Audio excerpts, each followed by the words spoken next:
ඉතින් අපි කවියත් එක්ක කතා කරලා ඊටු ටික කතා කරමු. මේ කවිය කියන්නේ දැක නොදැක නොදුටුසේ යාමය. දැකලා නොදැක්කා වගේ යනවා. ඇස ගැටෙන තැනක නොරැඳීමය. ඇස ගැටෙන කිසිම තැනක ඉන්නේ නැහැ. මූණට මූණ හම්බෙන කිසිම තැනකට යන්නේ නැහැ. පෙර මතක තනිව විඳවීමය. හැබැයි ඔය හොරෙන් ගිහිල්ලා මග ඇරලා ගිහිල්ලා මොකද කරන්නේ? කලින් ආදරය කරපු සියලුම මතකයන් ආවර්ජනය කරනවා. ඒ කියන්නේ දුක් වෙනවා, සතුටු වෙනවා.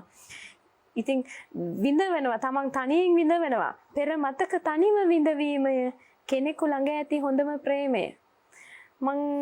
මම ප්‍රේමය දකින්නෙත් ඒ විදිහට. මොකද මම එහෙම කියන්නේ දැන් ලෝකේ තියෙන විශිෂ්ටතම ප්‍රේමේ රහසිගතවල තියෙන්නේ. ඉතින් එතකොට රහසිගතව කියන්නේ තව කෙනෙකුට මේ මංගාව තියෙන ප්‍රේමේ තව කෙනෙකුට කියන්න බෑ. මොකද දෙන්නෙක්වත් දැනගන්න බෑ. දෙන්නෙක් දැනගත්තා කියන්නේ රහසක් වෙන්නේ නෑනේ.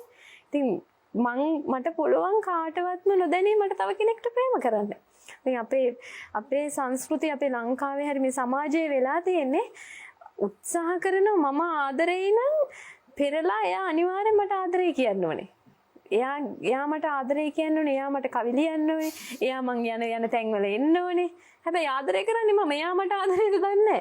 මං ආදරේ කරන හින්දා එයා මට ආදරේ කරන්න ඕනේ. ඉතින් මං හිතන්නේ ඒක නෙවෙයි ආදරේ කියන්නේ. මට පුළුවන් වෙන්න ඕනේ දැන් ආදරේ කරන්නේ අපි හිතින්. අපේ සිතිවිලිත් එක්ක. මේ හිත තියෙන්නේ මංගාව. ඉතින් අපිට පුළුවන් නම් මේ මම තමයි දැන් ආදරේ කරන්නේ නම් ඉතින් ආදරේ කරන්න පුළුවන් නේ. හිත මංගාවනේ තියෙන්නේ. කාගෙන්වත් අවසරයක් ගන්න ඕනේ. අවසර ගන්න ඕනේ. ඉතින් බහුතරයක් මිනිස්සුන්ට තියෙන ආදරය කියලා ප්‍රදර්ශනය. ඒ නිසා තමයි අර මං තමන්ගේ හිතින් ආදරය කරන පුද්ගලයාත් එක්ක අතින් අල්ලගෙන ඇවිදගෙන යන්න ඕනේ. ඒ නිසා තමයි ආදරේ ප්‍රකාශ කරන්නේ. මං හිතන්නේ ඊට වැඩි හරි ආදරණීයයි මෙහෙම ආදරයක්. සමහර වෙලාවට දැක්කත් නොදැක්කා වගේ යනවා. ආදරය කියලා කිසිම තැනක ප්‍රකාශ කරන්නේ ඒ එතන තියෙන අපූර්වත්වය මං හිතන්නේ අර ප්‍රකාශ කරපු ආදරයක් තුළ තියෙනවා කියලා.